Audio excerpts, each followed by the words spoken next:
instead of packing to go to the airport in like a couple of hours, I'm filming this video.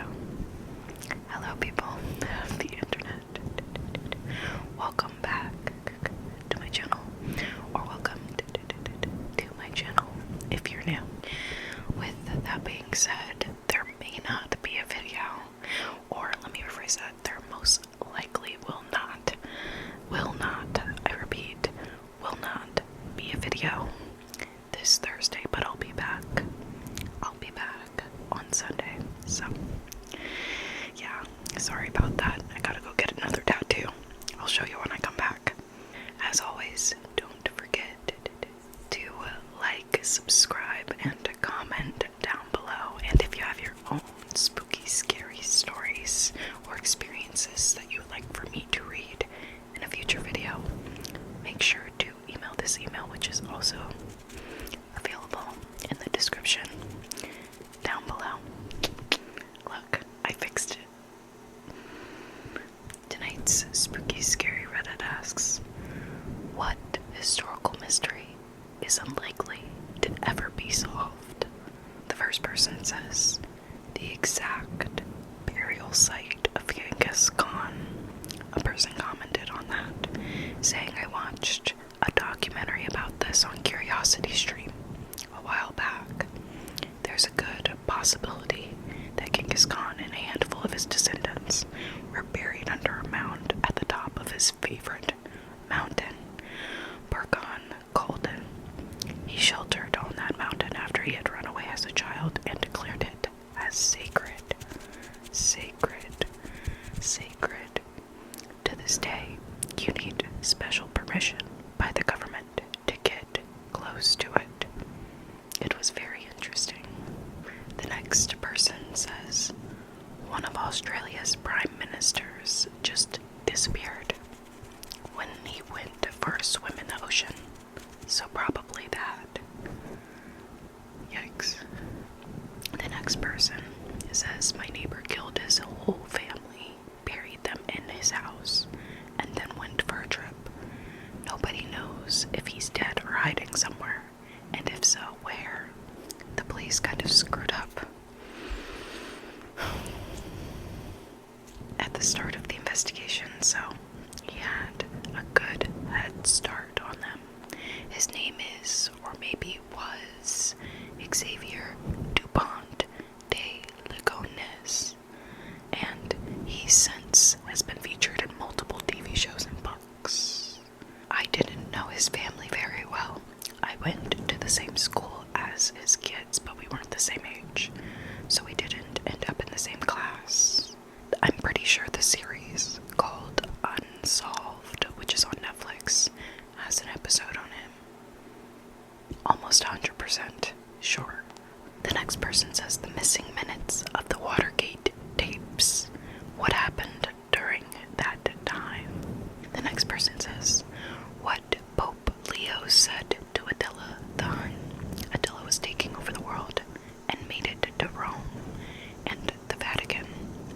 Leo rode out alone and spoke to Attila and convinced Attila to not destroy Rome and the Vatican. What was said, only the archives of the Vatican has any idea.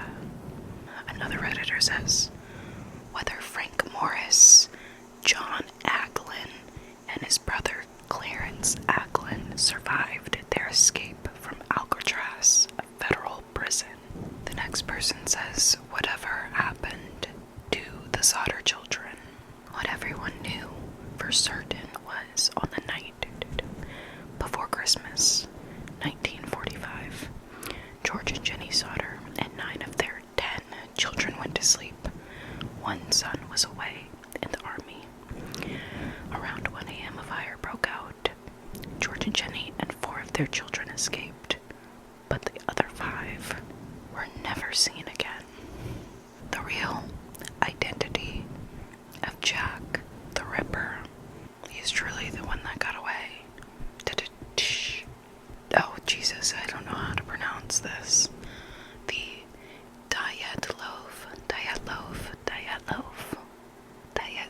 Loaf Pass incident, which happened in 1950.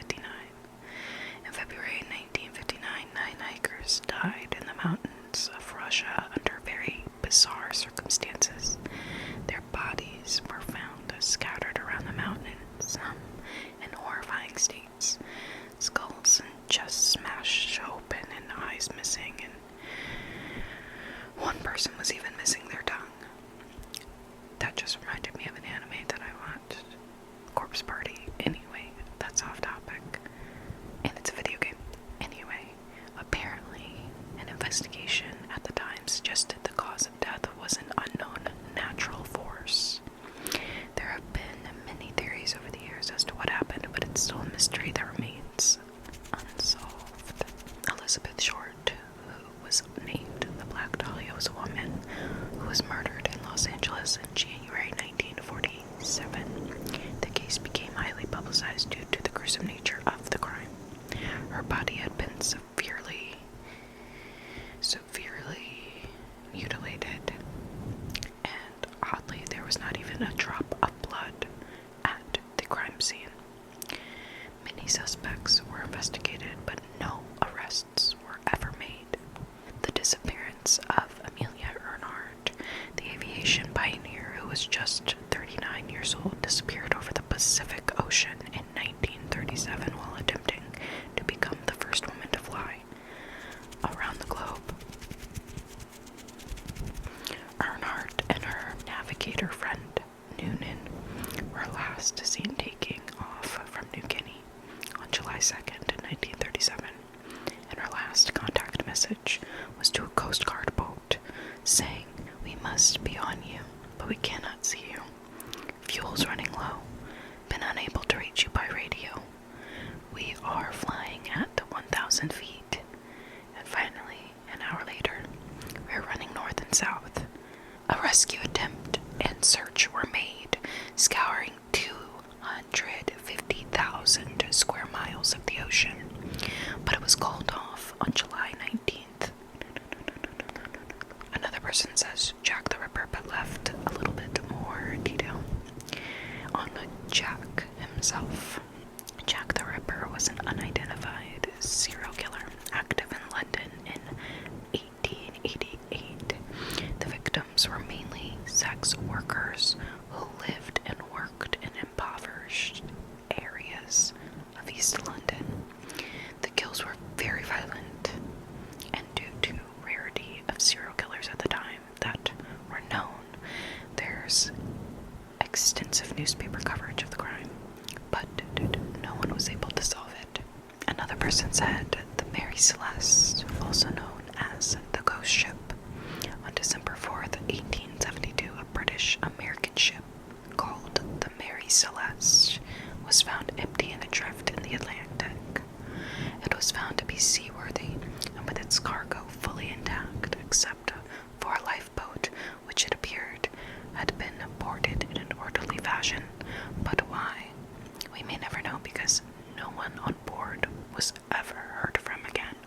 In November 1872, the Mary Celeste set sail from New York to Italy.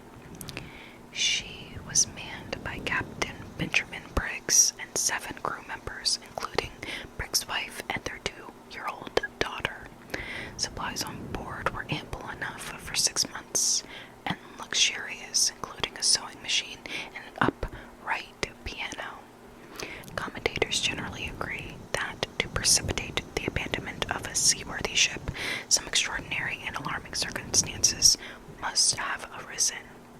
However, the last entry on the ship's daily logs reveals nothing unusual, and inside the ship all appeared in order. Theories over the years have included pirate attack and assault by giant octopus and or a sea monster. The next person says who and where is D.B. Cooper. Dan Cooper was a passenger on Northwest Airlines Flight 305 from Portland to Seattle, a 30-minute flight. He was described by passengers and flight attendants as a man in his mid-40s, wearing a dark suit, black tie with a mother of pearl tie clip, and a neatly pressed white collared shirt. He took his seat, lit a cigarette, and politely and soda, for which he paid cash. Shortly after takeoff, he handed a note to a 23-year-old flight attendant who ignored it, assuming it was just the man's phone number. She's like me for real. Miss, you'd better look at that note, Dan Cooper told her. I have a bomb. You know what, I would read this right before I'm about to get on a plane. The note's exact wording is part of the mystery, since Cooper reclaimed it after the flight attendant read it, but his demands were for $200,000 in a negotiable American currency worth $1 million today, 4 parachutes with a fuel truck standing by in Seattle to refuel. Jesus, the plan on arrival. The flight attendant brought the demands to the captain. The airline's presidents authorized full cooperation. The other passengers had no idea what was even happening, having been told that landings were due to a mechanical difficulty. At 5:39 p.m., the plane landed. An airline employee delivered a cash-filled knapsack and parachutes, and Cooper allowed all the passengers, all of them, and the 2 flight attendants to leave the plane. During refueling, Cooper outlined his plan to the crew, a southeasterly course toward Mexico with 1 further refueling stop. 2 hours later, the plane took off. When it landed in Reno, Cooper's absence was noted. Cooper, whom the media mistakenly referred to as D.B. Cooper, was never seen or heard from again. No parachute was found, and the ransom money was never used. So he just did that to do that.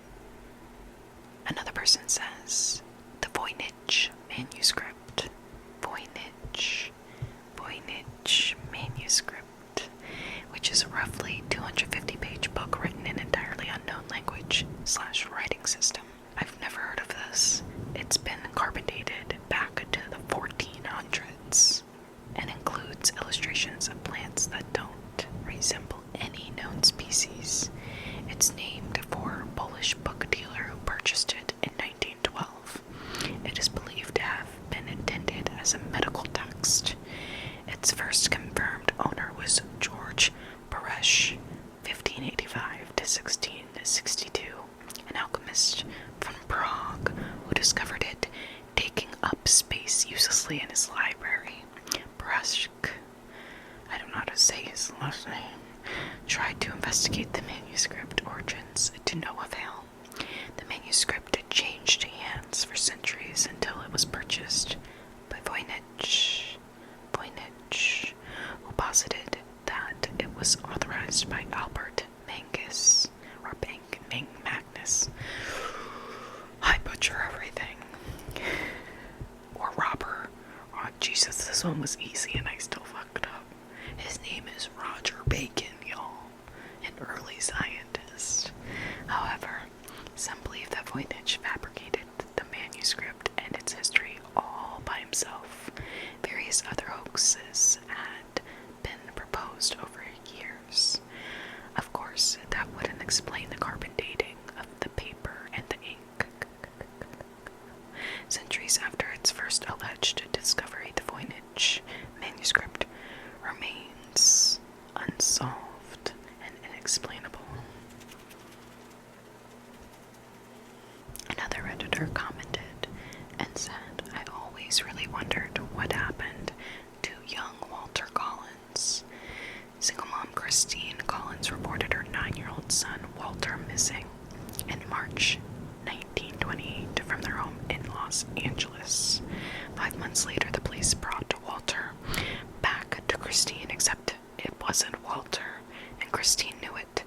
But the LA police dismissed Christine's concerns, going so far as to accuse her of being a terrible mother and having her committed to a mental hospital.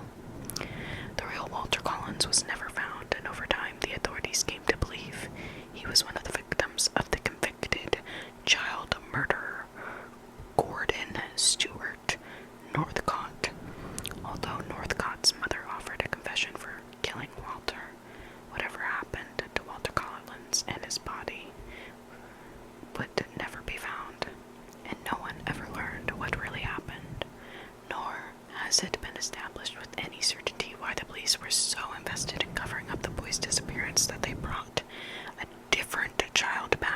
Christine and tried to convince her and the rest of the world it was Walter. Isn't that a movie that Angelina Jolie was in? Right?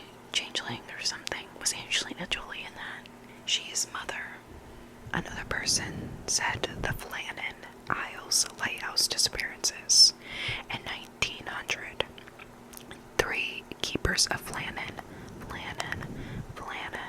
Isles Lighthouse off the west coast of Scotland disappeared under the strangest circumstances. The lighthouse was manned by a 3-person team: Thomas Marshall, James Ducat, and Donald MacArthur, with a 4th man rotating from shore. On Boxing Day, December 26th of 1900, the relief keeper arrived to find none of the lighthouse keepers present. The only sign that anything was amiss was an overturned chair near the kitchen table. No bodies were ever found, which has led to endless speculation. Theories range from drownings to abduction by foreign spies, a ghost ship, or a giant sea monster.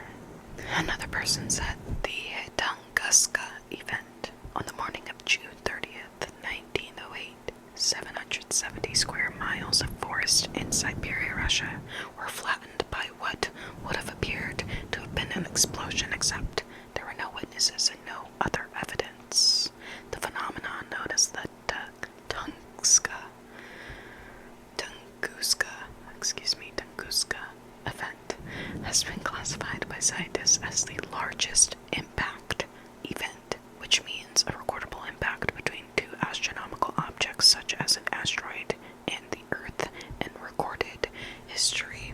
Yet no impact crater has ever been found, which would be an important earmark of an impact event. Thus, scientists can only surmise what may have happened. Yikes.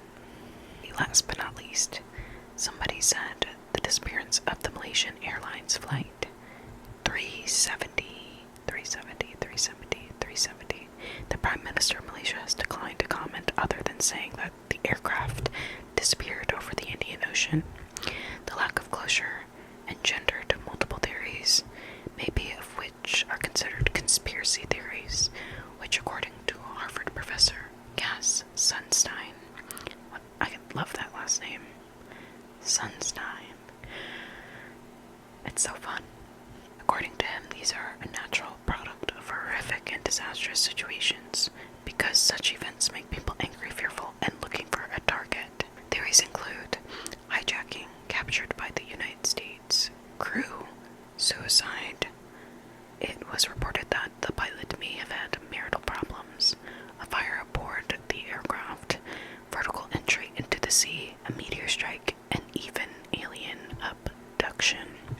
Okay guys, I'm gonna end the video here because I need to go back and stop messing with my life and shower and do a lot of things in the little time that I have. So don't forget to like, subscribe, and comment down below. And if you have your own spooky, creepy experience, unsettling, whatever you want to share for me to read in a future video, make sure to comment down below. I really want to do another, why does my hand hurt?